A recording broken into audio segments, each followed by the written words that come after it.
living the Beatitudes, I think that will bring you ultimately closer to God. I know the Beatitude that speaks the most to me is blessed are the pure of heart, for they shall see God. Because I think that's the one I can relate to the best, because I'm not necessarily right now weeping, I'm not hungry. So, it's easy for me to follow that one because I can just try and keep myself as pure as I can and try and do the right thing all the time.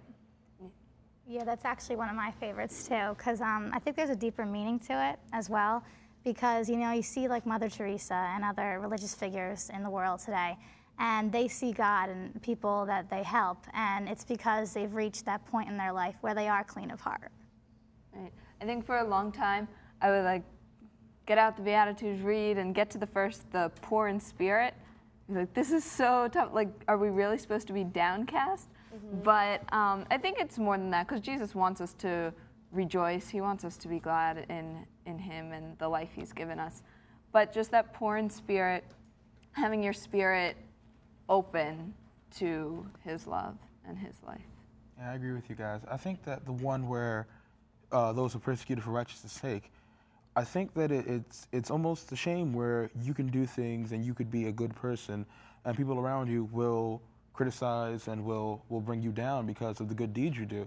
It's a shame because people like Mother Teresa, she was a great woman and lots of people loved her for what she did, but there are others who are saying, oh, she's wasting her time and all these things like that. And I'm thinking, I relate to that because I know that if you're trying to be a good person, trying to help others, that you should have some type of appreciation from that from people around you.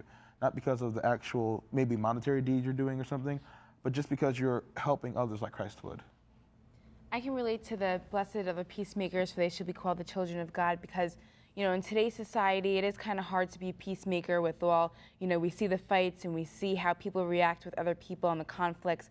But if you are that peacemaker, God looks at you and you will be called the child of God. Because if you are the child of God, people look at you and they say, wow, look at that person, look at how they look inside themselves, and they do see the good in other people and they do bring the peace out in the situation.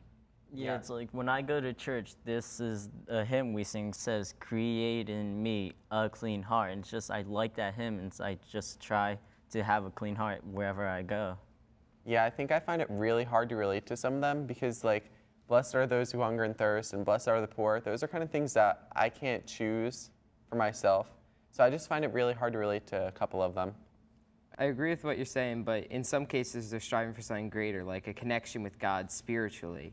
So there really is so much to unpack within each beatitude. I mean, even just the meekness, for example, it's not just a matter of arrogance or shyness or personality, but who you have that confidence in, that your confidence is in God and the person He created you to be and not in things of the world. Yeah, I know what you mean. It can be really challenging. Yeah. Next, Greg Walton tells us which beatitude he finds most challenging.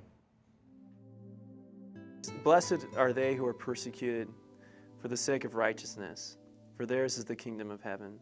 Blessed are you when they insult you and persecute you and utter every kind of evil against you falsely because of me. Rejoice and be glad, for your reward will be great in heaven.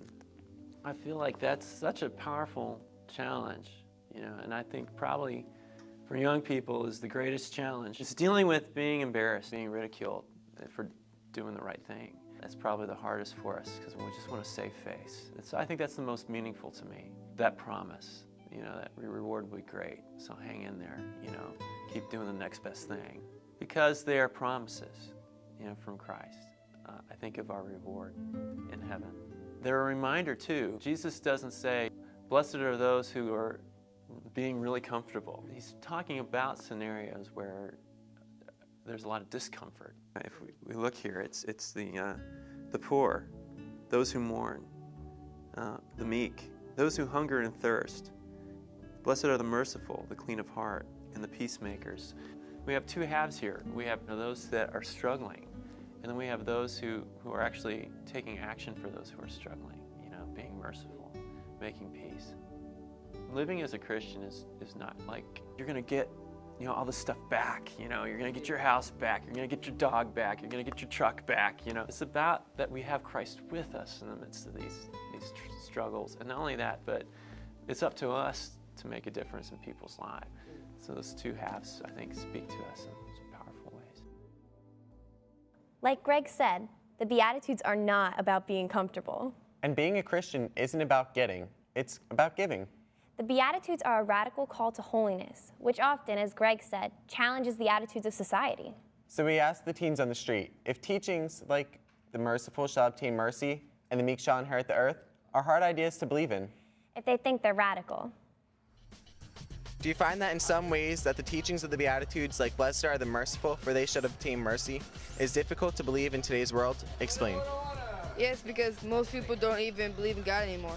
Everything today is like focused on what we have, like what we wear. That's what the basis of the world is today. Like everybody shops, everybody has everything. Let's look at this boardwalk. It's all material things out here, and everybody's spending their money on it. Being merciful in that, it's hard in such a word like this with all like media and all that just kind of throwing us off course, but it is possible. Like if you are pretty deep in your faith, it can happen. I think that at times it is difficult, but most likely you have to look at things a different way to be happy.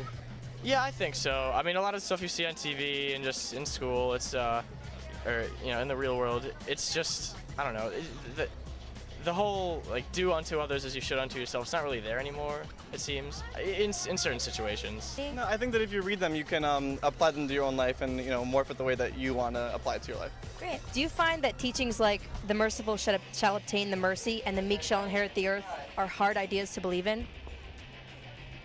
To somebody that is ignorant in that type of area, I would think so. I think for some people they can be really difficult, but they aren't really that hard to agree with, I guess. Yeah, I think it's hard to believe everything you can't see or to accept anything that you can't touch or physically, see.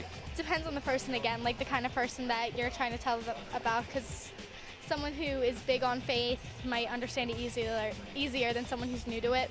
No way. I mean, it's the merciful will obtain mercy. It's just exactly what you said. That's what happens. I mean, beyond God, it's a solid idea.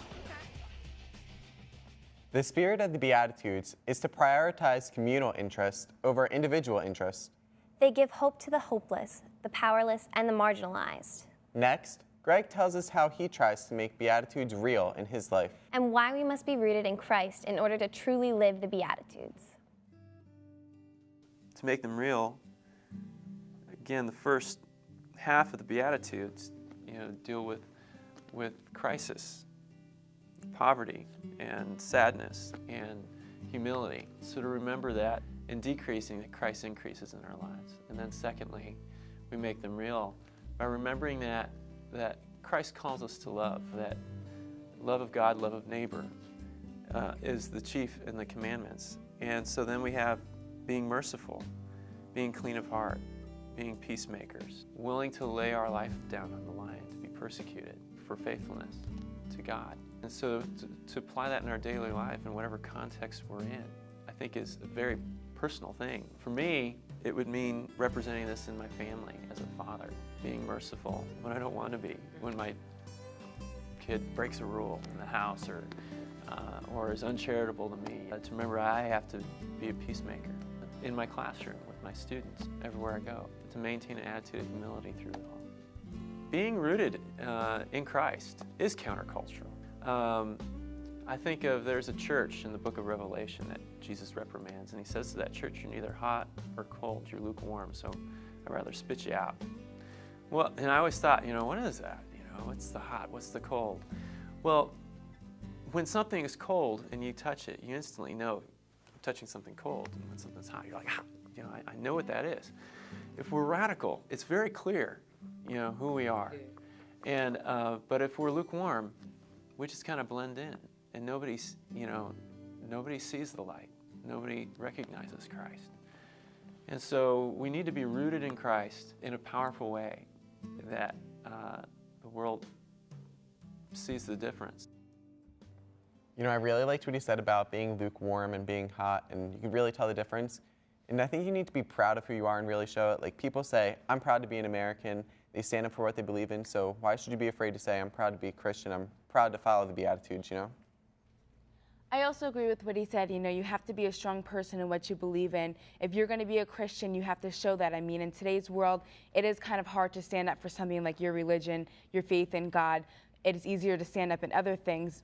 But, you know, you have to be that hot person. You can't be lukewarm. You really want people to see what you believe in.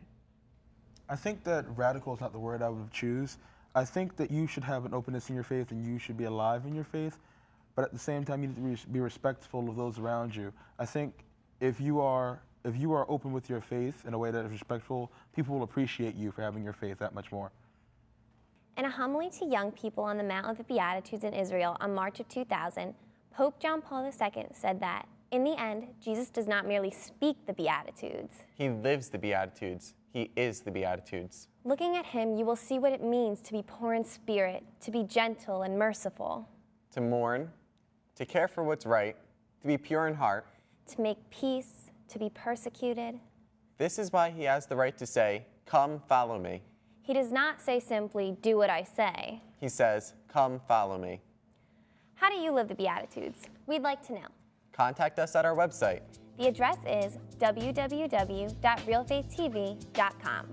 Or you can call us at 609-406-7402. And remember this also from Pope John Paul's homily on the Mount of the Beatitudes whenever you struggle with living them. To be good Christians may seem beyond your strength in today's world.